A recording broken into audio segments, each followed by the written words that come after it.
1, 2, 3. 3 count 4. Hello everyone, I am Be Better Gamer and welcome to Be Better Gamer Wrestling, the channel dedicated to wrestling video games fueled by my love, passion, and obsession for them. This is the first video upload on my channel for 2019. I hope everyone had a great new year.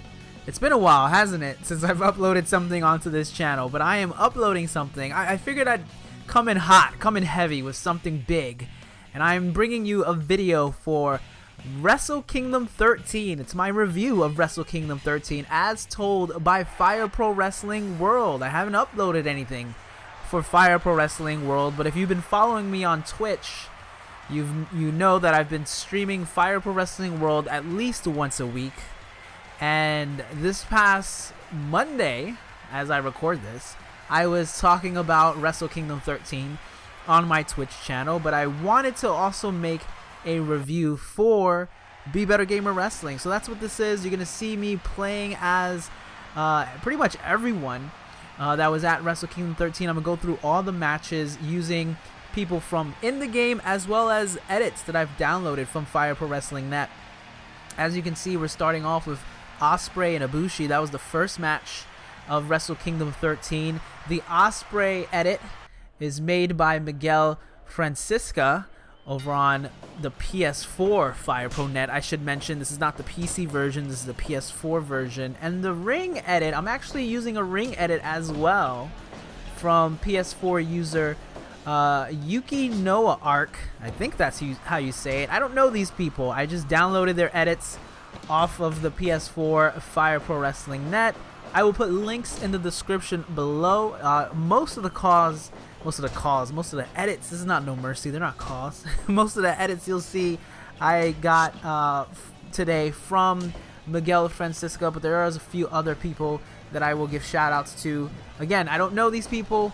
I hope it's okay that I'm using your edits. I like your edits. So hit me up in the comments if you've made these edits, or if you know other edits that you want to share for some of the people that I'm using, because not everyone in Wrestle Kingdom is also on the Fire Pro roster. But yes, playing Fire Pro Wrestling World, starting right off the bat with Osprey and Bushi to go over Wrestle Kingdom 13, one of my most anticipated events every year, coming from New Japan, January 4th.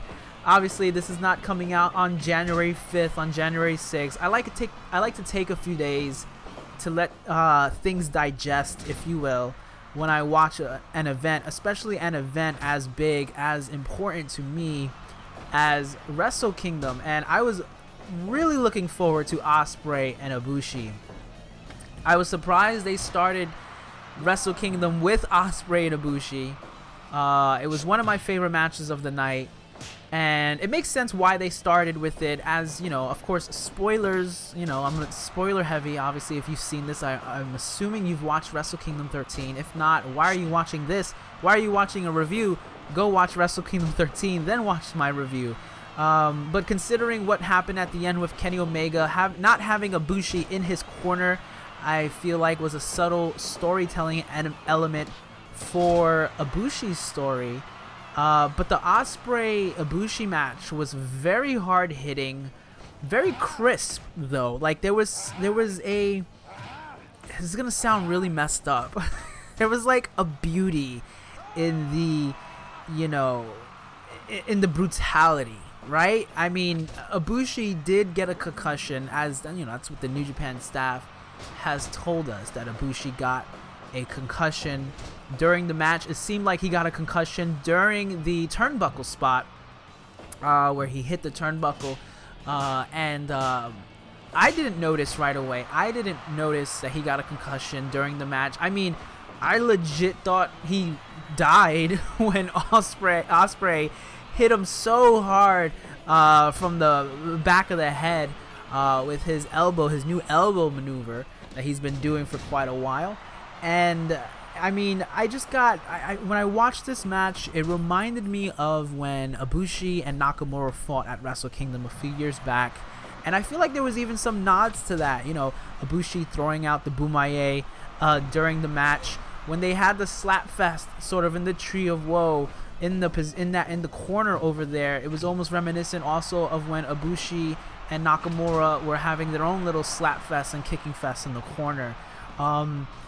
Osprey, for the few months going into this match, I should say, requested fighting Ibushi, saying that he was an idol to him a few years back, that he idolized him.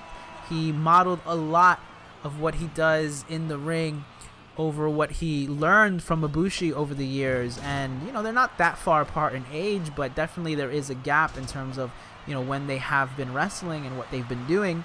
And very much like how Ibushi and Nakamura was sort of like him fighting his idol, him fighting someone that he idolized and he sort of looked up to, but he felt like he needed to defeat in order to advance in his career. Ibushi did not defeat Nakamura at Wrestle Kingdom, and he also lost to Osprey here at Wrestle Kingdom. Kingdom, not Kingdom. I can't talk sometimes.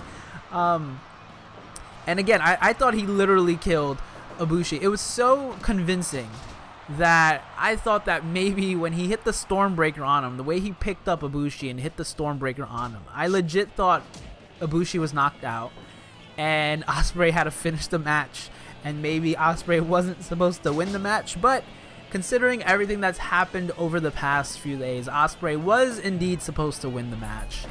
And the future is bright, I think, for Osprey as the never openweight champion. You know, Osprey had talked about wanting to move up to the heavyweight division in New Japan a little while back, and I'm wondering if this is going to be the transition. You know, the never openweight title, it's very weird.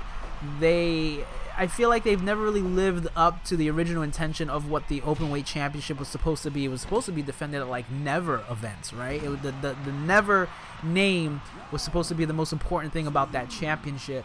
And then it was sort of like, oh, well, this is a championship for the young, you know, up-and-comers, the people to keep your eye on. And then, you know, Makabe is your champion for some reason. And then it's, you know, and then it kind of became a title that was sort of just defined by the person holding it, whether it was Makabe, Ishii, Masato Tanaka, Shibata. And it's never really sort of found its footing. It's supposed to be an open weight championship, yet it's been mainly held by heavyweights, and you haven't really seen any cross between the heavyweight division and the junior weight division, which is what an open weight title is supposed to be, right? Open weight, anyone from any weight class. With Osprey and Ibushi going at it, and both of them, you know, Ibushi specifically being a former IWGP Junior Heavyweight Champion and then moving up into the heavyweight division and competing at the G1. Maybe this year we'll see Osprey compete at the G1. There's definitely some slots opening up, and we'll talk about that later on. But I could see Osprey moving fully into the heavyweight division, even though he still has sort of mentioned that he's still also a part of the junior heavyweight division. So it's going to be interesting to see what they do with him. I mean, it's going to be interesting if we come, you know, to best of the Super Junior tournament time, and Osprey's still the never openweight champion, and then he's in these Super Junior tournaments. So I don't know what they're going to do with that. I don't know what the direction is going forward with the never openweight title, but with Osprey as the champion, or Ibushi as the champion. I was rooting for Ibushi. I thought Ibushi was going to win. I was wrong in that prediction. Osprey won, but with either of them as champion, they can have great matches, I think, with anyone on the roster, right? And on New Year's Dash, it was very interesting. On New Year's Dash, there was a 6-man tag with Osprey, Jeff Cobb, Kushida, Nagata, and Goto. And I thought that just those 6 individuals in the ring seemed to me to be sort of like a great never openweight division. Different styles, different weight classes, different sizes, and they could all work well with each other, especially with someone like Osprey. They could all work well with Osprey. We know Kushida can have a great match with Osprey, and I'll talk about him a little bit later in his future with New Japan. It would be great to see Jeff Cobb mix it up with Osprey, Ishii, Goto, all these people. I think they're you can make a really cool open weight division, but I would like to see going forward a little bit more of the intermingling, if you will, of the junior heavyweight division and the heavyweight division, because if you look at people like Osprey, you look at people like Ibushi, yeah, you can call them junior heavyweights if you want, but they can also transition into the heavyweights. It's something I feel like I always bring up every Wrestle Kingdom. Last year I felt the same way with the Young Bucks when, you know, they fought for the junior heavyweight championship, and it's like they should move up to the heavyweight division. They've done all they've possibly can, and you know, and then of course they did. It did eventually do that. So that was a prediction I got right. And here they are a year later fighting for the heavyweight tag championships, which we'll get to later. But yeah, I thought it was a great match. Hard hitting but crisp, beautiful in its brutality. The first of many title changes of the night. Great way to start the show. But again, I think that they started it with Osprey and Ibushi. The momentum really, you know, was there for them. But then afterwards, I felt like the next few matches didn't quite have the same momentum and energy. But I think the way it ended with Ibushi getting stretchered out was a subtle storytelling point that would factor into the last match, which I'll get to when I get to it. But basically, you know, we were supposed to forget about Ibushi by the time we got to the end of the night, and I know I kind of did. And then I remember when Wrestle Kingdom was over, I was like, oh wait, Ibushi, is he alive? Is he okay? You know, I watched this the morning after Wrestle Kingdom because I'm on the Eastern time zone. So, not knowing what happened with Ibushi, I didn't want to go on Twitter and search his name and then have all of Wrestle Kingdom spoiled for me. I was kind of worried a little bit, but it seemed like he was okay. They say it's a minor concussion. They might even be playing it up as a storyline. Who knows? We'll see what the future holds for Ibushi. But now we're going to jump into the IWGP Junior Heavyweight Tag Team Championship match. This was a triple threat tag team match. Unfortunately, in Fire Pro, I can't do a triple threat tag team match. That would be a great feature added on. Hopefully later on, who knows? Are you listening, Spike Chunsoft? Are you listening to me? Are you watching this video? I hope. I really love your game. I've been a fan of the Fire Pro series for a long time.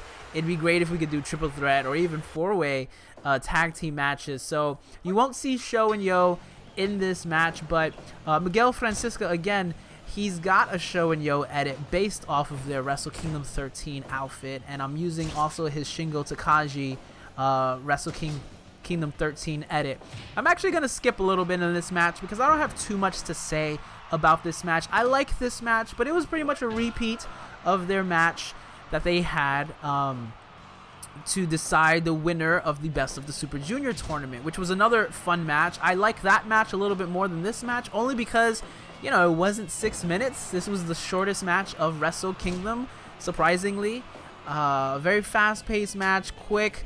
You know, the really big takeaways I got from this match were, you know, Desperado and Kanemaru didn't get pinned, so that's going to set them up, and as we already know, they are going to be, you know, re-challenging Bushi and Takagi for the titles again. And another takeaway is, you know, again, going back to the junior heavyweight discussion, Shingo Takagi is a stud. He's a star. He was the star of Dragon Gate.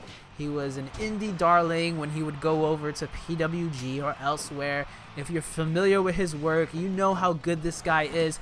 He's as big as Naito. Like, he does not belong in the junior heavyweight division. I think he might be like a tad shorter than Naito, but like, he's probably got more weight on Naito.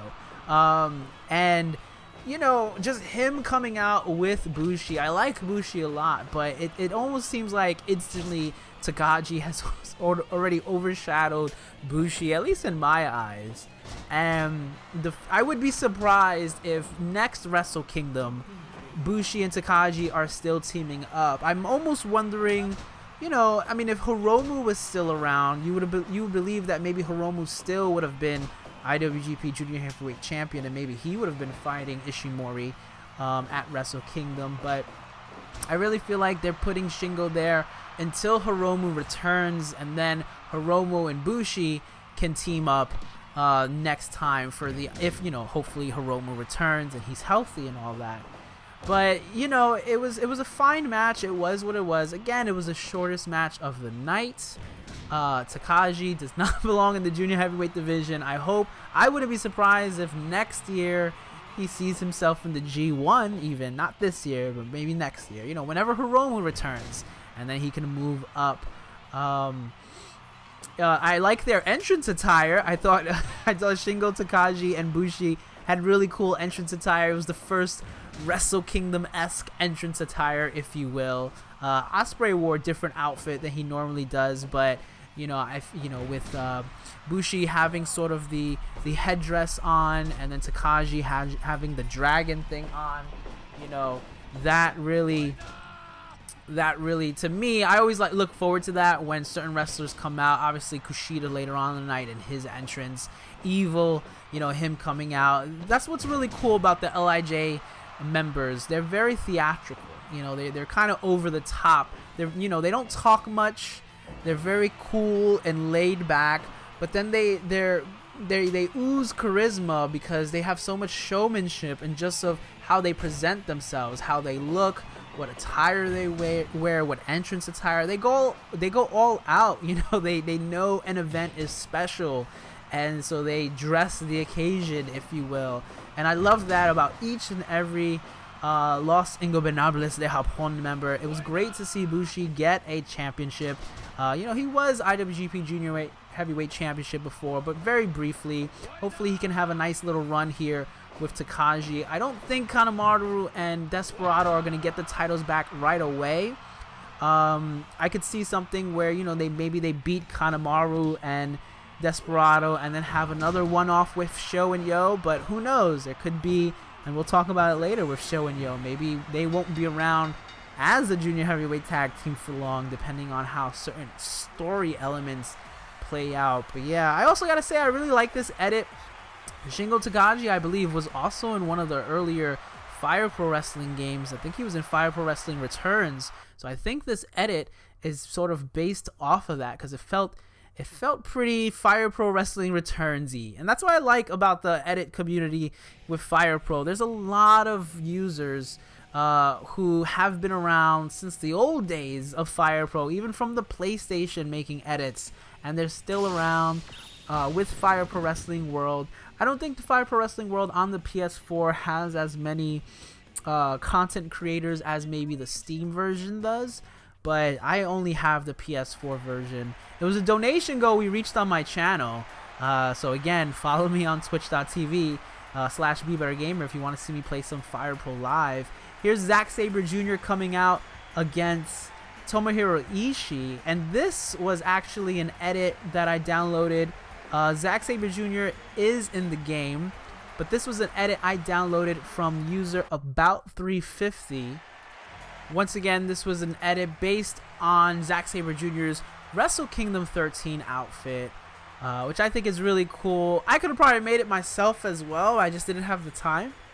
So, and you know, that's what I love again about the Fire Pro community. Like, there's so many good creators out there, and they're so fast with it. You know, I mean, whoever About350 is, you know, it was already up and uploaded just a couple of days after Wrestle Kingdom 13. Just like Yukinoa Ark's ring edit, it was up there just a few days after Wrestle Kingdom 13. It probably would have taken me 3 weeks to do a simple edit as Zack Sabre Jr., where you're basically just changing his attire to white. In the description, though, of his edit, he also mentioned he changed a few things around for Zack Sabre Jr., which I don't really know what he changed, but if he says he changes some stuff, I'm sure he did. You know, maybe something with the stats, or maybe he changed a move here or there. You know, and the cool thing about the Fire Pro edits, you know, if you see someone's edit and you think that maybe you want to change something, you can easily copy it onto your file and then make any changes you would like. But if you're going to re-upload a change to someone else's edit, I will say make sure you give the original person credit. Make sure you give a link to their original edit and their profile, and maybe even say what the change you made was. Just it's common courtesy, I think, which is why I'm also putting the names of the makers of all these edits in my video, as well as putting descriptions in the link down below of how you can get their stuff on the PS4. I don't know who on the PS4 is also on the Steam version, because again, I don't have the Steam version, but if anyone knows if these people, because I couldn't find them on Twitter, if anyone knows if any of these creators I've mentioned are also on the Steam version, please let me know down in the comments. Don't have much again to say about Zack Sabre Jr. and Tomohiro Ishii, other than I really liked the match. I think this was like low-key one of my favorite matches of the night. It wasn't as long as I would have liked. Again, they had a, it's a big event. There's 10 matches, so there was a lot going on. You got the entrances, people walking down from the ramp, so they don't have too much time, even though it was like a 5-hour event.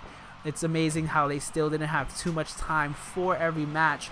But I was really looking forward to this match. I was rooting for Zack Sabre Jr.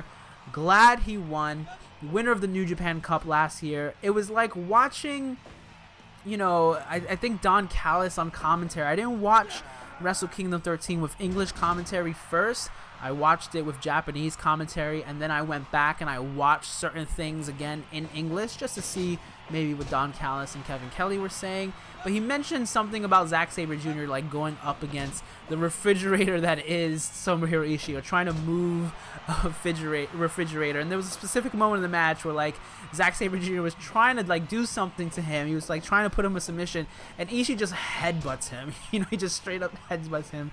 I love Ishii. I think Ishii is secretly one of the best wrestlers on the New Japan roster.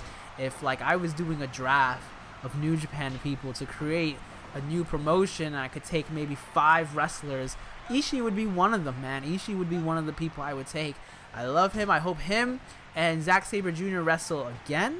I'd be excited to see them wrestle again. This was over the British Championship. The British Championship is not in Fire Pro Wrestling World, and I do wish they would sort of improve the edit belt mode in this game. It's very bare bones. It's very similar to the old edit belt modes from Fire Pro Wrestling Returns, and there wasn't much improvement there. Maybe in a later update there'll be more improvement. But Zack Sabre Jr. beating Ishii with the hurrah, another year. Surely this one will be better than the last. The inexorable march of progress will lead us all to happiness. That's the name of his finisher. It's a mouthful. I can barely say it. It's actually the title of a EP. I had to look this up. I didn't know this. It's actually the title of an EP by Youth Movie Soundtrack Strategies, which is a post-progressive rock band from the UK. He also has another finisher in the game with a very interesting name, Orienteering with Napalm Death. It's kind of an offensive name, but Zack Sabre Jr. is a very offensive character, right? Apparently, he knows the secret to fixing Brexit. Bold prediction for 2019, Zack Sabre Jr. will become IWGP Intercontinental Champion. I'll talk more about that later. But New Japan announced at the beginning of Wrestle Kingdom a few important dates for 2019. And one of them, August 31st, they're going to be at the Copper Box Arena in London, England. I wouldn't be surprised if that's where we see Zack Sabre Jr. win the IWGP Intercontinental title. Maybe he'll still be British champion by then. Maybe he can come out with all his belts around his waist like he used to a few years ago. Who knows? But it was a good match. I really, really like that match. I like the power of Ishii versus the technical skill of Zack Sabre Jr. And yeah, it was just solid. It was just a solid match. Talking about another solid match was the tag team match. Again, I was rooting for the Gorillas of Destiny here. I thought the Gorillas of Destiny had a really cool outfit coming out. Tama Tonga had sort of this like Red Hood-esque cosplay going on, and Tonga Loa was sort of like the blue version of it. They were like evil Daft Punk members. I loved it. They had new music, a new look. I thought it was great. And then on New Year's Dash, Tama Tonga comes out with that same outfit, really cool looking, badass. And then Tonga Loa is back to wearing his like jorts. It's like, come on, dude. You guys look so cool at Wrestle Kingdom. What's going on? Again, this was a 3-way tag team match for the IWGP Tag Team Championship. I'm going to skip a little bit here in the match because, again, not a lot to say. I knew the Young Bucks weren't going to win, that's for sure, especially considering all the rumors for All Elite Wrestling and them announcing All Elite Wrestling before Wrestle Kingdom really told me that the young, Hangman Page, Cody, they were probably going to lose on their way out, which is customary when that happens, when people leave to another organization, in this case, their own organization. I wasn't expecting Evil and Sanada to win. I thought that the Guerrillas of Destiny were going to win because they were riding sort of the wave of, joining with Jay White and sort of, restructuring the Bullet Club to be going back to more an intense, grittier version of Bullet Club like how it was in the beginning. But then, now with Tama Tonga sort of playing the good guy, hashtag good guy Tama Tonga, I feel like some of that messaging kind of got lost. There's still a lot of focus with Switchblade as leader of the Bullet Club, but with Tama Tonga and Tonga Loa losing to Evil and Sanada, it just left me a little confused. I love Evil and Sanada, but I was also surprised that they won the World Tag League as well. I thought it was going to be the Guerrillas of Destiny's year, and then they repeated it, Evil and Sanada, just like how Sho and Yo repeated it, but with the exception there is much like how I thought, okay, well, if Sho and Yo repeat the tag tournament win, then surely they're going to win at Wrestle Kingdom, and I thought the same was going to go down here, and I was wrong. But it was still a good match. It was a fun match, very quick, very simple. A lot of people got some good spots in. Sanada looked great as always. Evil and Sanada, I think big things are in the future for both of them. I'm wondering if this will be the year where one of them breaks out as a singles competitor and starts climbing through the ranks, if you will, of LIJ. There's not a lot of people in LIJ. It's no Bullet Club, but I can definitely see a world where maybe Evil or Sanada challenges Naito for the IWGP Intercontinental Championship. Naito's already wrestled both of them at the G1, and that's always been a great moment, especially this past year with Sanada and Naito going at it. Sanada and Evil had a great G1 match, I think what was 2 years ago. Which is, I don't want to completely remove them from the tag team division. The tag team divisions for both the heavyweight and the junior heavyweight are pretty slim in New Japan. But Evil and Sanada, it's nice that they're getting another tag team championship run. I'm sure they'll probably do more with it now than they did the first time, because the first time they won it, they dropped it almost immediately to the Young Bucks. And with the Young Bucks gone for a little bit from New Japan, who knows when they'll come back to New Japan or work with New Japan. Obviously, AEW, everyone's talking about it. See, this is why I don't do reviews the next day, because so much happens and it gives me so much more to talk about. But, I do think that All Elite Wrestling eventually will probably work with New Japan and Ring of Honor. They'd be foolish not to, right? But as of right now, the Young Bucks losing at Wrestle Kingdom, Cody losing at Wrestle Kingdom, which we'll get to in a second, tells me, at least for the immediate future, there won't be a working relationship right out the bat, but that doesn't disqualify them from coming back and maybe challenging again for the titles, or wrestling again with the heavyweights over in New Japan, or even maybe having Evil and Sanada show up at AEW for a night, or even Tama Tonga and Tonga Loa. So again, there's not really a lot going on in the tag team division for New Japan. Obviously, Evil and Sanada are your stars. It makes sense to put the titles on them, but outside of Tama Tonga and Tonga Loa, who they have great matches with, there's not a whole lot of people. You have KES, and that's it. Minoru Suzuki and Zack Sabre Jr., yeah, I can see that. They're the British tag champs over in Rev Pro. That would be a nice feud to do. But yeah, who knows? That the tag team divisions needs an influx of new people, I think. And then you need an influx of new teams, and teams that are focused on just tag team wrestling. But that can be said about many wrestling organizations. Coming up next, we got Cody versus Juice Robinson. I couldn't find a Wrestle Kingdom 13 Juice Robinson edit. He had a very funky yellow and black setup. I'm sure it's probably very complicated to make in Fire Pro Wrestling world. But again, Miguel Francisca coming through with a Cody call. And I gotta say, Miguel Francisca, again, I don't know who this person is, but they make a lot of stuff on Fire Pro Wrestling World. They were definitely one of the names I would see come up quite often every time I would go to fireprowrestling.net to try to download people and download edits. And yeah, kudos to you, man, for being so quick with it. Cody coming out with the Jacksonville Jaguar colors. Obviously, All Elite Wrestling being funded by, one of the owners of the Jacksonville Jaguars. And, they just actually, as I record this, just yesterday, they had their All Elite Wrestling press conference. As excited as I am for All Elite Wrestling, which is kind of hard to say for me. I don't know why. Following up the All with the Elite, I struggle with that.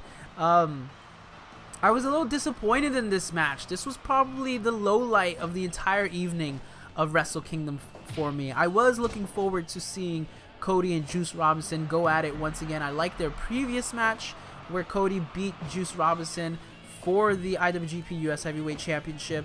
I thought that Cody cut a great promo after the match. Absolutely fantastic promo. Basically, everyone's saying Juice Robinson is one of Dusty's kids, where I am Dusty's kid. He just went off, and I loved it. And I thought that, with some of the other stuff that Juice was talking about, there was maybe going to be a lot of fire and intensity and aggression in this match, and I didn't really see it. Cody right away was playing sort of like the cowardly heel, and I understand that's his shtick sometimes, but you've beaten Juice Robinson several times. When Cody first made his appearance at Wrestle Kingdom, it was beating Juice Robinson. He beat Juice for the IWGP US title. You sort of have his number. I would have liked to see a little more confidence, a little bit more Cody being bested by Juice and then having to retreat and fall back. I felt like right away he was playing it almost like he knew he couldn't beat Juice, and it just threw me off a little bit. It took me out of the match. It also took a little bit too long with the interference with Brandy. And he's used Brandy before. They both, Brandy's wrestling a lot more now, and she's now being a lot more physical. It's not just a regular distraction. Now she's being a lot more physical. She speared Juice during the match, but I think a lot of that took a little bit too long and slowed the momentum down. There was a point in the middle of the match where Cody hits his finisher on Juice, and Juice kicks out, and I'm like, oh, okay, well, we're gonna wrap it up in the next, and then they wrestled for like another 5 minutes, and then Juice hitting Pulp Friction twice.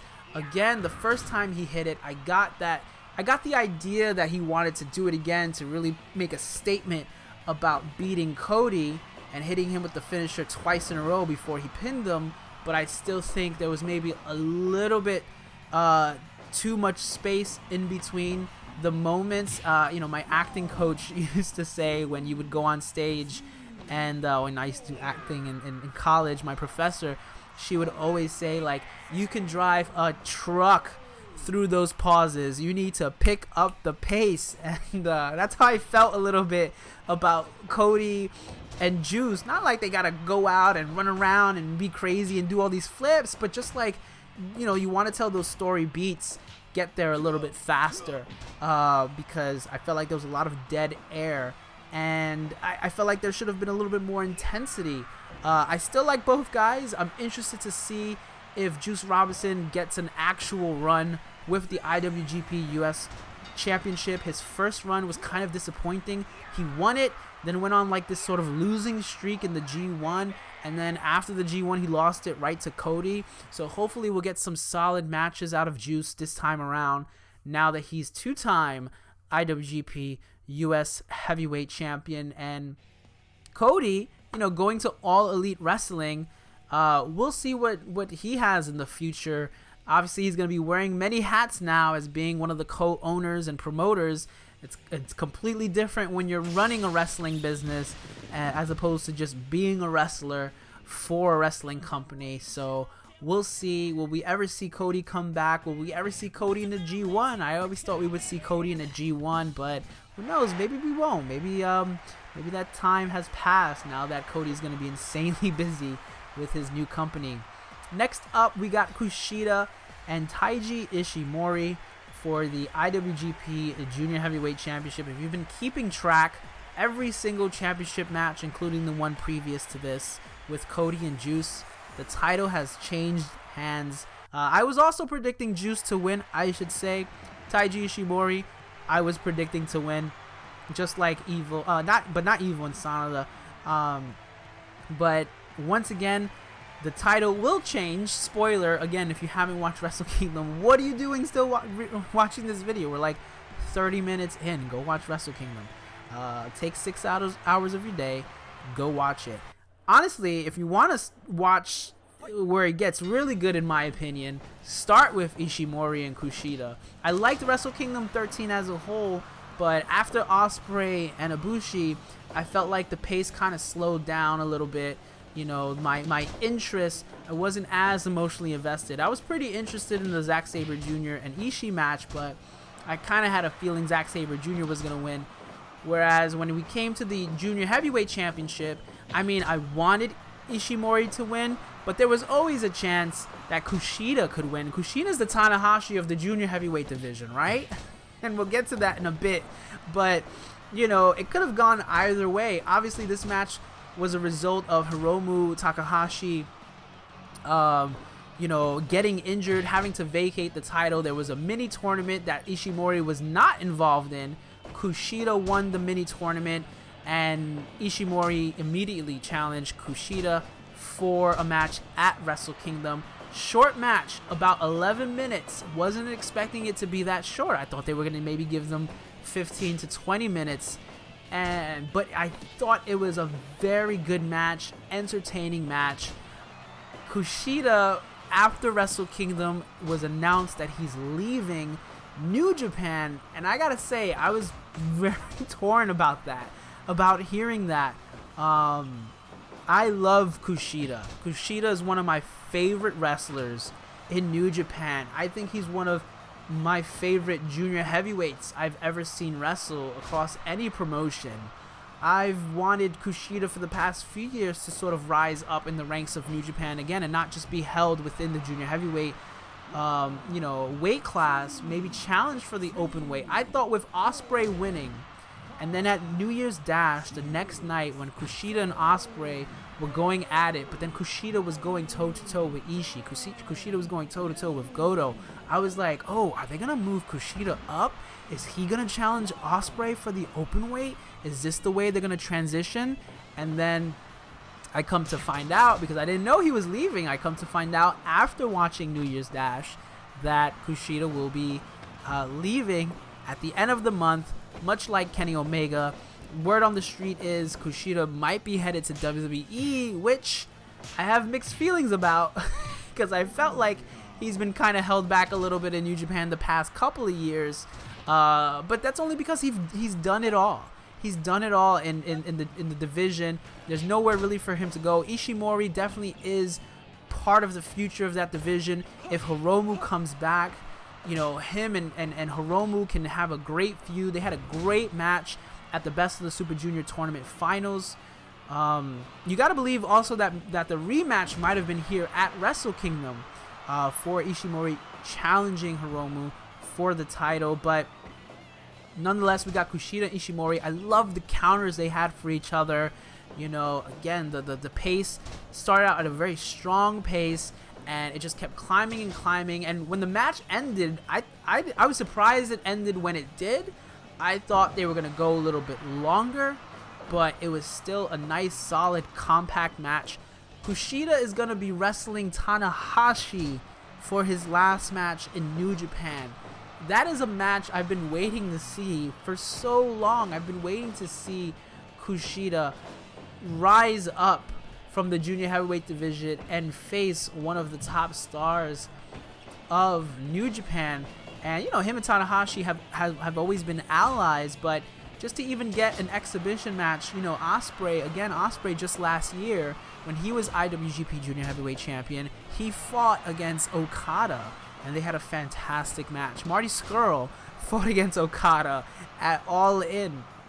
There's no reason why Kushida couldn't have fought Okada, Naito, Ishii, Goto, Tanahashi, Minoru Suzuki even. I mean, he's crossed paths with almost all of these in tag team matches and multi-person matches, but you know, he was the best of his division and there was no room for him to go. So I kind of get if maybe he thinks he needs to move on. It's almost reminiscent in a lot of ways.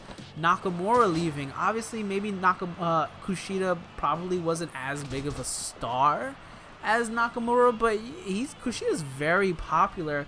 I think if he does go to WWE, if that is the case, you know, I would like to see him in NXT, of course. And again, I think he would do great. He can have great matches with Ricochet, Velveteen Dream, Tommaso Ciampa. You know, he can have great matches with anyone on that roster. It's a question of, well, what happens afterwards? Does he just get thrown into 205 Live? Is he just going to become another Hideo Itami, another Grand Metalik? You know, guys who are like secretly some of the best workers on the roster, but they get kind of lost in the shuffle. I don't want to see Kushida get lost in the shuffle. Kushida is much like Tanahashi, I think, when it comes to his division and his size, a once-in-a-lifetime talent. In a lot of ways, I see Kushida being like a little bit like a Rey Mysterio, where you can see him challenging people bigger than him because he has the skill and the technique to take them down. And he's also got a great personality. He's very likable. He's like the supreme babyface. The whole Time Splitters gimmick, you know, the Back to the Future gimmick, it's just so relatable. You know, his Wrestle Kingdom entrance, as bizarre as it was to see that little kid with the with like the mask that had Kushida's face on it, I think it would have been better if we saw a little kid come out in Kushida cosplay and then disappear into smoke and Kushida appeared. I think we would have gotten that was supposed to be, you know, kid Kushida from the past, much like how the old videos used to be of showing Kushida as a kid and then him as an adult. Having just the big Kushida head on this little body was very creepy. but it still worked. It was still great. It was probably my favorite entrance of the night. You know, Taguchi coming out as the Doc Brown once again, you know, his recurring role. And you could totally play that up in something like WWE, in something like NXT, the whole Back to the Future thing. If they tell his story correctly, if they get him, you know, if they get him to a point where people can relate to his journey of what he's done in his career, I think he can find success. But again, you know, that's what can be said for a lot of people who have come to WWE and NXT in the past few years and have kind of gotten lost in the shuffle. So I'm hoping for the best, though. You never know. You never know what can happen. I'm hoping for the best, whether he does end up in WWE or, you know, maybe he's going to AEW. Who knows? Who knows where he's going? Maybe he's going to Impact. Maybe he's going to Ring of Honor. You know, he's worked with Ring of Honor in the past, so who knows? But Ishimori, I think Ishimori will probably hold the title for a while, at least maybe until, you know, Hiromu comes back, and then they can kick off the blood feud, the rivalry that we've all been sort of waiting for. All right, coming up next, we have Okada versus Jay White. And like I said before, you know, starting with Kushida and Ishimori, this is where I really felt like Wrestle Kingdom, you know, started to build and build and build. And that's what you kind of want, right? That's what you kind of want with Wrestle Kingdom. That's always sort of a trend that I felt like I've noticed the past few years with them. Their last 4, sometimes 5 matches are usually the best matches of the night. And you could like sort of take your pick as to which one was your favorite from those, you know, last few matches. A few years ago, you know, Hiromu and Kushida for me stole the show at Wrestle Kingdom. I thought that Jay White and Okada had a absolutely fantastic match. Again, a little bit shorter than I was expecting. This one was only about close to 14, 15 minutes long. Again, I thought they were going to maybe go 20, 25 minutes. But considering the way it ended and how Jay White countered Okada, it was a very, very well done match. And he beat him clean. He beat him clean in the middle of the ring. Obviously, Gato tried to help him a little bit throughout the match, but Gato really wasn't all that much of a factor. Jay White did beat Okada. As much as I love Okada, I really do. He's one of my favorites. Again, top 5. If I had draft people from New Japan, I would totally take Okada. I would probably take Okada number 1, Wouldn't let someone else take him. I would take Okada as number 1. And, having Okada come back as the Rainmaker with the blonde hair, with the short tights. The crowd was super excited when he took off his ring skirt and he had the short tights again. No more long pants Okada. And he did it again at New Year's Dash. So we can definitely, hopefully say for sure that the long pants are gone. Short tights Okada is back. And that was a great moment. And if you followed Okada's story, and especially his journey this past year, going from the beginning of the year being the record-setting 2-year IWGP Heavyweight Champion, the most title defenses, the longest individual reign, and then losing to Omega and sort of like spiraling into public depression, character-wise. I mean, I don't know if Okada the person was probably as broken as his character was, but Jay White got a big victory over Okada at the G1. And it was at the G1 where I really started to pay attention to Jay White. Last year at Wrestle Kingdom, just look at where we were last year at Wrestle Kingdom. Okada was main eventing against Naito. Jay White was making his return from excursion and challenging Tanahashi for the IWGP Intercontinental Championship. Flash forward a year later, and it's now Jay White and Okada, both of them fighting each other. No titles.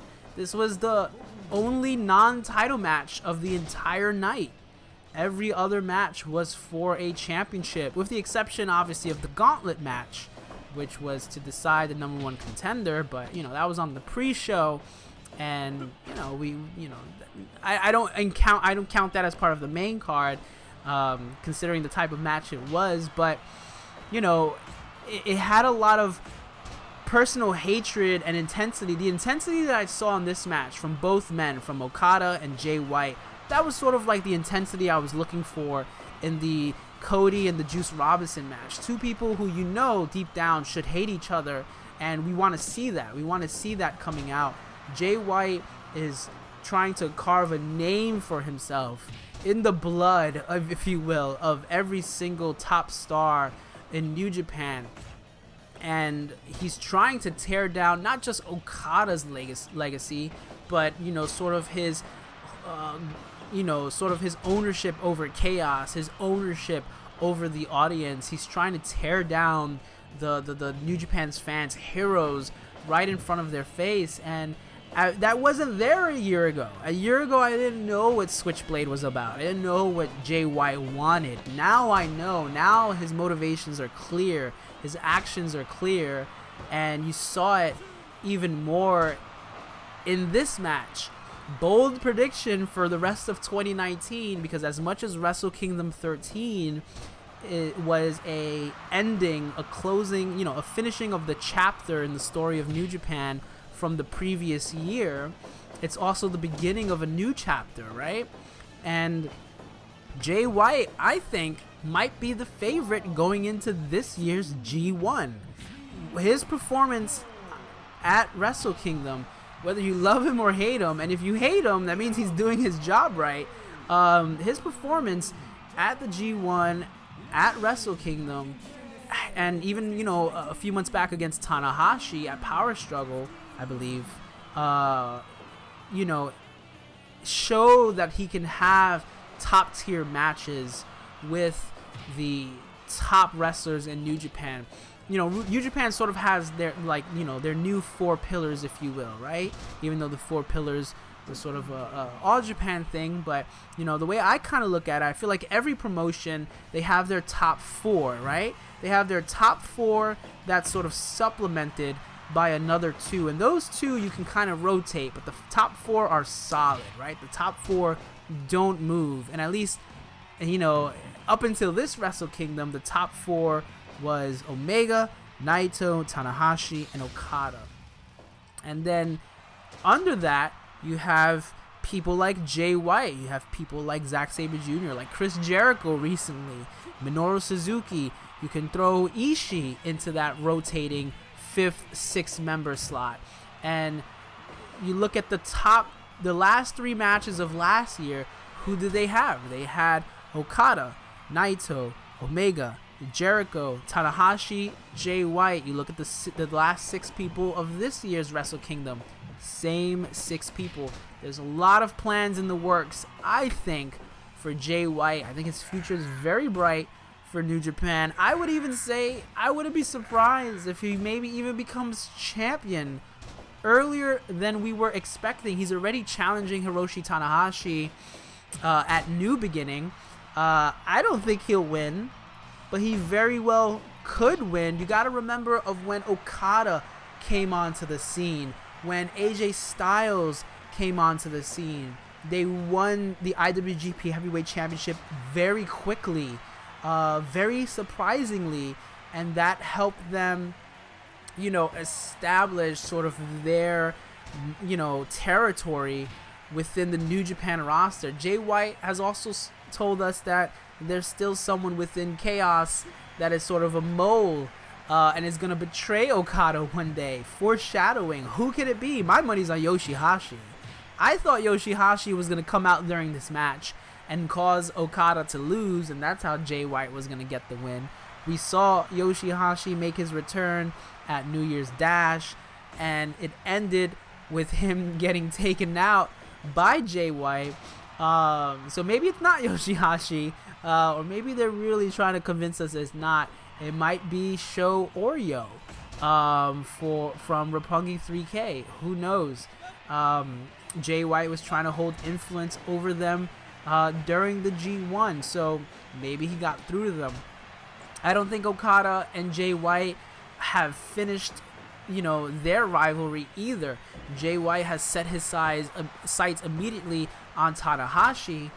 Okada's an interesting position because now, he's almost like how Naito was last year. It's like, what are we going to do with Okada as he sort of tries to rebuild from his big loss to Omega, just like how Naito had to rebuild from his big loss to Okada. So, I'm always rooting for Okada. Who knows? Maybe Okada might win the G1 this year, and we'll see Okada in the finals of Wrestle Kingdom. I didn't think Tanahashi was going to win this past G1 and take us to the finals, but here we are. You never know what's going to happen, right? As predictable as New Japan can be sometimes they still do 1 or 2 things that you weren't expecting that changes the whole landscape of everything. And with all the changes happening, not just in the roster and behind the scenes, and the company growing and trying to expand, putting Jay White up there, putting Jay White in the forefront of it all, that might be, the boost of energy that they need to help them go forward. Much like how when they, put the Rockets onto Okada and put the Rockets onto AJ Styles, even Naito to a certain extent. So, but it was a great match. I feel like the energy of the crowd really picked up during this match as well. I felt like the crowd was super excited to see Rainmaker Okada make his return, and shocked when Jay White, the way he countered that Rainmaker, it was a thing of beauty. It was so good. I jumped out of my seat a little bit because I didn't think it was coming. I thought he was done. I thought he had him, and he fooled us raw. He fooled us all with the Blade Runner hitting Okada. Maybe this is the era of the Switchblade. Who knows? Are you ready for it? I don't know if I'm ready for it, but we might have to just accept it. The era of the Switchblades. Great match. Go watch that match. Again, if you're still watching this review, we're almost to the end now, and you haven't seen Wrestle Kingdom. What are you doing?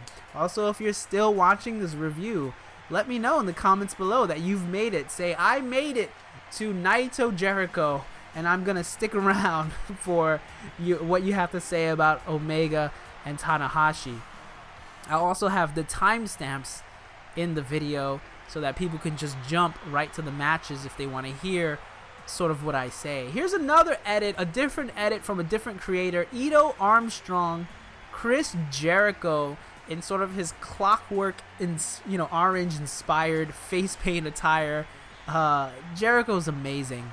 Jericho is one of the best in the world. I still remember watching Chris Jericho as a youngster, seeing him in WCW straight, almost right in the beginning of his WCW run, coming out, the babyface Chris Jericho, doing tape trading, watching him as the Lionheart in ECW, watching him compete in Japan.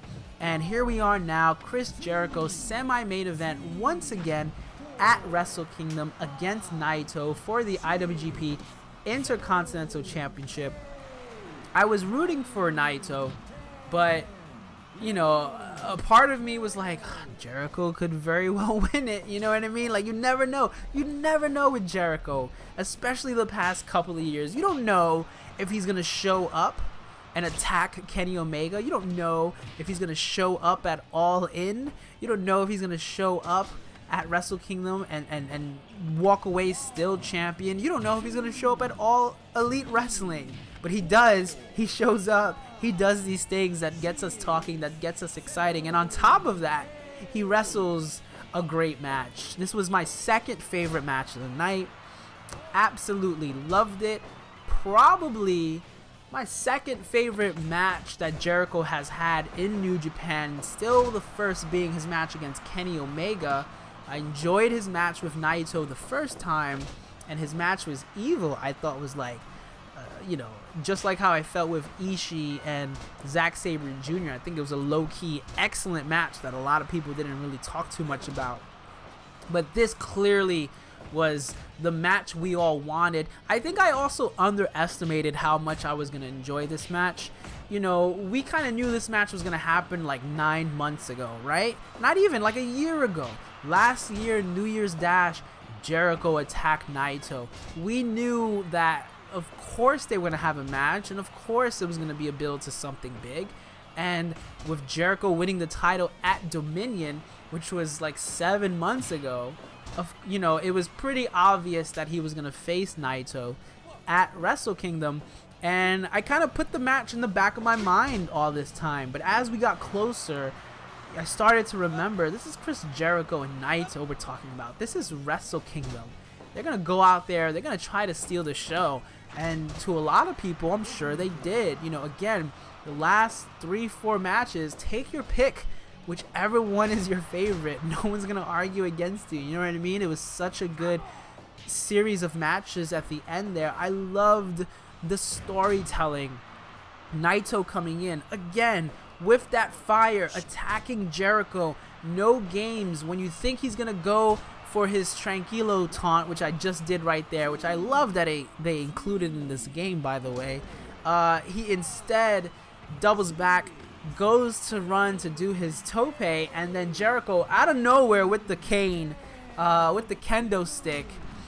And just the storytelling, Jericho's so great at misdirection. Jericho's so great at taking something out and, maybe using it, maybe not using it, but heightening the tension because it's there, whether it's a table or a chair or a kendo stick. We're going to have to get back to it eventually, right? And, Jericho sort of trying to, Naito was definitely showing that he learned, right? The last time he was maybe a little bit too tranquilo. He maybe underestimated Jericho a little bit, and that's how Jericho just beat the crap out of him. This time, he's gonna, brawl with the best, and, he kept up with Jericho for a bit, but then Jericho quickly swung the momentum back in his favor.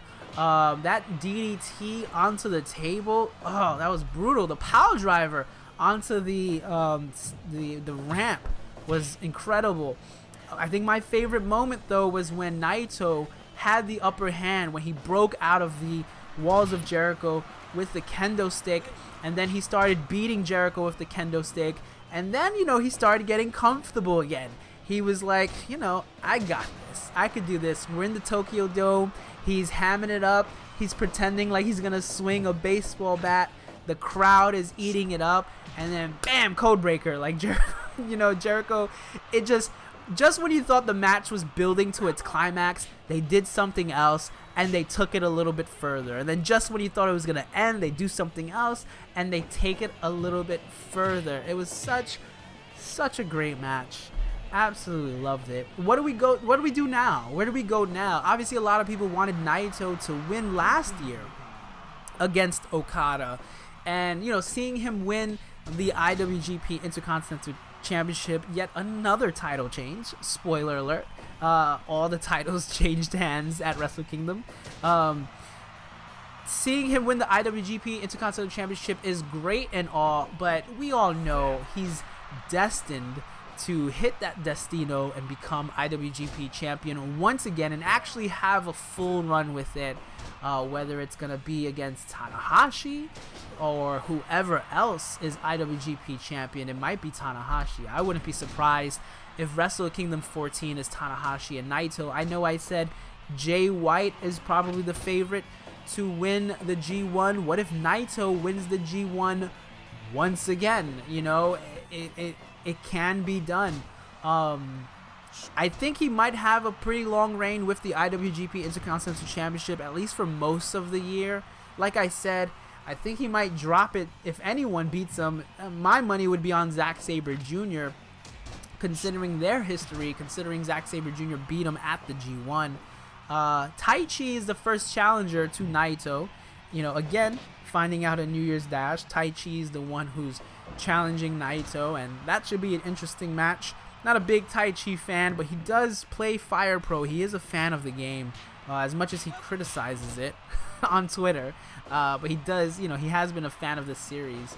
And, I can see Naito beating Taichi. He's already beat Minoru Suzuki. He's kind of running through all of LIJ, but he kind of hasn't beaten Zack Sabre Jr. in a while. And again, I can see a rivalry forming there where maybe Zack Sabre Jr. challenges him at that special UK event that New Japan is going to be running all the way in August. So who knows? And then Jericho, of course, what's his future with New Japan? Obviously, Jericho's saying he's with All Elite Wrestling, but Jericho can still do what he wants. He's Chris Jericho, right? And I thought when Jericho first came into New Japan, again, I thought he was going to feud with the entire top four. Omega, Naito, Okada, Tanahashi. So he's already competed against two. He even fought Evil in a match as a little bonus. I would love to still see him face either Okada or Tanahashi, maybe both still. He's got time. He ain't going nowhere. He's the greatest of all time. Let him do what he wants. Let him show up at all. He can show up at the All Elite Rally, still show up at Royal Rumble, come back, show up at Dominion. He can do whatever he wants. He's Chris Jericho. He's the best in the world. Excellent match. I've already rewatched that match a few times, and again, if you're still watching this and you haven't seen it, go see it. Very excited though for the future of both of them with New Japan. All right, here we are, the main event. If you're still with me here, thank you so much for listening to me ramble. Again, if you want to listen to me ramble live, twitch.tv/BeBetterGamer. I play Fire Pro once a week along with other wrestling games. I do an Aki game once a week, 2K19 once a week, and I do another wrestling game, part of my Wrestling Games Mania project, which I'll make a video about soon. But here we go, the moment we were all waiting for, Kenny Omega versus Tanahashi. There actually was an edit made by about 350, the same user who made that Zack Sabre Jr. costume edit. He also made a Kenny Omega costume edit. The only reason why I didn't use it for this video, I did download it, was I already had Kenny Omega as my champion in the game, and that would have meant to do another match, like a Kenny Omega mirror match. And I was tired. I didn't want to, I was like trying to get all these matches recorded. Some of the matches I was losing, full disclosure. I'm playing on level 7 difficulty. So we get regular outfits from Omega and Tanahashi. This was the match I was waiting for. This was my most anticipated match. As soon as Tanahashi won the G1, I was like, there's nothing they're going to announce at this year's Wrestle Kingdom that's going to make me want to see this match more. I was a big fan of when they first fought for the IWGP Intercontinental Championship a few years ago. They were supposed to have a follow-up match, Kenny Omega and Tanahashi in a ladder match. Tanahashi got hurt around that time. Michael Elgin was the substitute, if anyone remembers that. Elgin and Omega ended up having a great match. But Omega defeating Tanahashi back then was sort of the, inciting moment for Omega's best bout machine run, for Omega solidifying himself as one of the top performers in New Japan very quickly. And this was easily my favorite match of the night. There was a short little video that played in the beginning of Kenny Omega's entrance. We didn't get the full version, but Kenny Omega actually had collaborated with Toby Fox, the developer for the video game Undertale, which I've still yet to play. I really want to play it. A lot of people say I would like it. It would be right up my alley. But I did watch that video. He posted it up on the Being the Elite channel. And, there was a lot of... it was a little weird because as much as I was looking forward to this match, I didn't really kind of dig the storylines that they were building. I felt like they were trying to do too much with this match. A battle of philosophies. Kenny is the evil foreign, wrestler, and Tanahashi is the Japanese superstar. He's going to bring the title back home. Kenny Omega is actually the underdog, and he's stopping the John Cena of New Japan, if you will. There was so many different viewpoints. It was hard to sort of choose a side, and New Japan wasn't really doing a good job of giving us, I think, a clear motivation for each man. It was kind of muddled, kind of blurry. All of that went away as soon as the match began, because these two were able to tell a story in the ring that, without knowing anything happening the past few months before, you could see what was going on. You can see their relationship. You can see how they were trying to outdo each other. It wasn't just a match for the championship. It wasn't just a main event at the Tokyo Dome. This was, there was so much more on the line. There was intangibles on the line. There was pride. There was sacrifice. There was heartbreak. All of that was on the line for both men. And I know that might sound weird because it's a wrestling match, but really those were the feelings and emotions I felt watching these two. Specifically, I'll call out even one moment. Tanahashi, declaring that he's going to beat Omega. He's seen Omega before in other wrestlers, in Okada, in Naito, in AJ Styles, and he's beaten them all. All the people who say that his time is up, his time is done, his style is old, that their style is going to be the one that carries New Japan into the future. And there was a moment where Omega takes out a table, and then Tanahashi throws him back in the ring after they fight a little bit, and Tanahashi for a brief moment looks at the table, and then he shakes his head no, and then he continues on. Later on in the match, when he's really struggling with Omega, he's like, you know what? That's it. He puts him on the table, and he's like, I'm going to do the high fly flow on the table. Keep in mind, Tanahashi has done the high fly flow just straight up to the outside before. I don't know what's worse, either through a table or just straight onto the floor.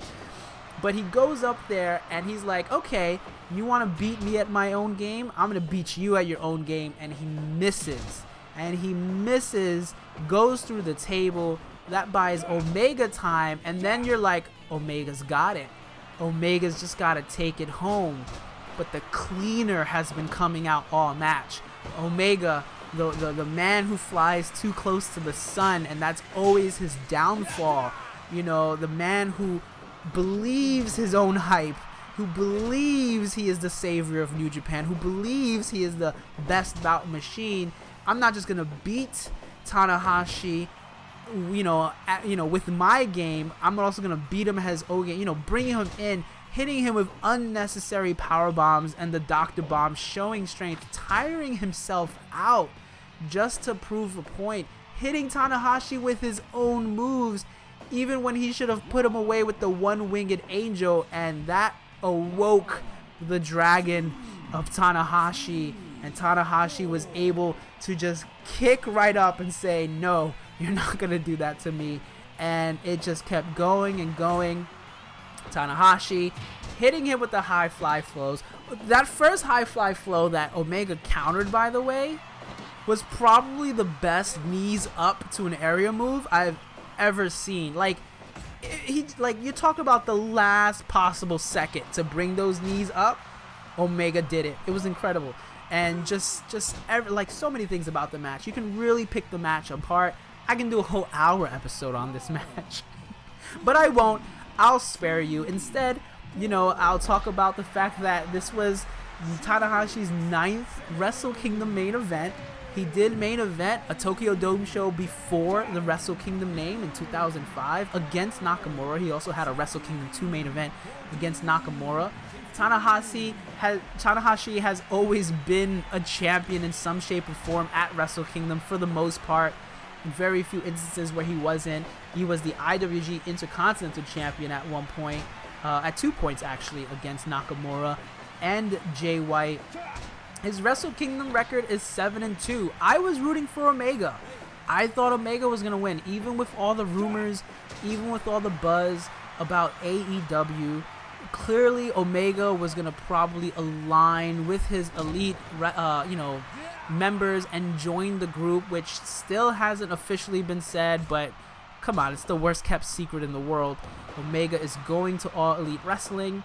Whether or not he continues his working relationship with New Japan has yet to be determined. I do think they still will work together. I do think we will still see Omega in New Japan in some way down the line, or maybe mixing it up with Tanahashi at AEW. Who knows? Who knows what's in store? They are 1-1.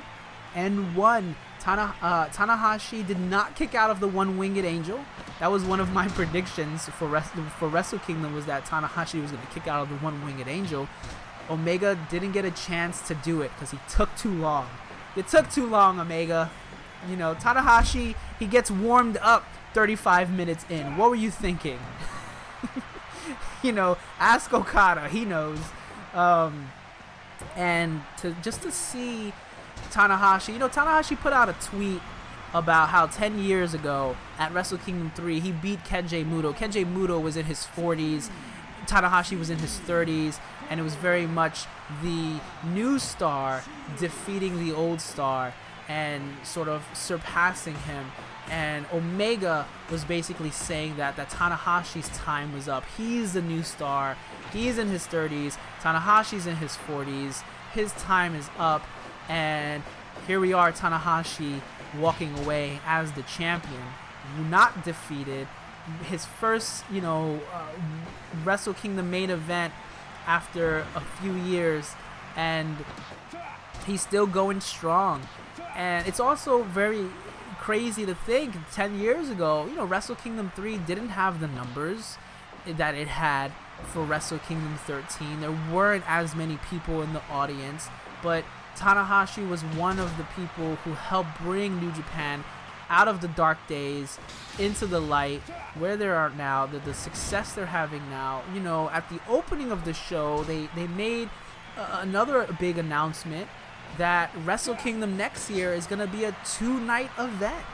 January 4th and January 5th are both going to be at the Tokyo Dome. Jericho was saying how the Korakuen Hall, which always hosts New Year's Dash, it's only about a 1,500 seat arena, and they had about over 7,000 to 8,000 requests for that show. New Japan is growing. Once again, they're getting closer and closer to their heights, their glory days, They're expanding out to US, Australia, UK. They're trying to not only reach their glory days, but surpass it. And it's, you know, it's got to be heartwarming for a guy like Tanahashi to still be there, to still see, you know, be a part of carrying them into that new future. Not only starting a new chapter, but also, you know, being part of yet another new chapter in New Japan's cycle. And it was a very emotional moment, I think, for me also, because, you know, seeing Omega lose, I love Omega, and I want to see Omega continue to main event Wrestle Kingdoms, but who knows what the future holds for him. You know, he has a different philosophy, I guess, a different ideology of where he will go as a professional wrestler, and whatever he wants to do that makes him happy, I'm all for it. As the selfish wrestling fan, I want to see a main event every Wrestle Kingdom, but no matter where he goes, no matter what he does, I'll still watch him, I'll still support him, but I will be crossing my fingers and waiting for the, you know, rubber match for Okada and, not Okada, I'm sorry, for Tanahashi and Omega Part 3. But for now, Tanahashi, our IWGP Heavyweight Champion, gonna get challenged by Jay White. Here's a bold prediction. Jay White loses against Tanahashi, and then right after Tanahashi wins and he's doing his guitar bit, Chris Jericho comes out. Chris Jericho comes out and attacks Tanahashi. If you're still with me, let me know in the comments what you think of that. If Jericho's gonna attack Tanahashi, and if that happens, then we know All Elite Wrestling and New Japan are still going to continue in some shape or form, and we might see Tanahashi and Omega in the future. Who knows? You know, New Japan is still doing a few events over in the US, in North America. You know, who knows what's going to happen at the Ring of Honor New Japan Supercard. This was unexpected. I was just trying to wrestle a good match. 100% match evaluation for Tanahashi and Omega. What better way to end my review of Wrestle Kingdom 13 in Fire Pro Wrestling World? I hope you like this video. Starting the year off with a bang, with a big one. I promise they won't be this big going forward, but I just figured it's been a while. I haven't done anything in a while. Also, it's Wrestle Kingdom. I need to talk about Wrestle Kingdom. There's a lot to go through. But you're going to see more of this going forward. You're going to see more reviews of some of the big events using the wrestling video games like Fire Pro Wrestling World. When I talk about, I'm going to do NXT TakeOver reviews. I'm going to do WWE event reviews using WWE 2K19 done in sort of the same format. Don't worry. You're still going to see a lot of stuff coming from my Aki games. I'm still going to do the Let's Plays. I'm still going to do the Creator Wrestlers. I want to do, you know, showcases and highlights of the edits and the downloads I use from the people within the Fire Pro Wrestling World community and the 2K community, as well as the people in the mod scene, you know, in the mod community of the Aki game. So I have a lot of plans for the channel in 2019. Much like Wrestle Kingdom, it's the closing of a chapter, simultaneously the beginning of a new chapter in New Japan, and I feel like this video is the same for my channel, the beginning and the end of something great, something new. I hope you like this video. You've been on YouTube before, you know what to do. If you are still here, in the comments, let me know. Thumbs up, thumbs down. What did you think of Wrestle Kingdom 13? Your favorite matches, what you're looking forward to in the new year in with New Japan. And yeah, remember to catch me on twitch.tv/BeBetterGamer. You can also follow me on social media. Everything is there below. Check out some of my other videos here in this link. Until next time, I am Be Better Gamer. You know what to do. Keep watching all the wrestling. Take it easy, everyone.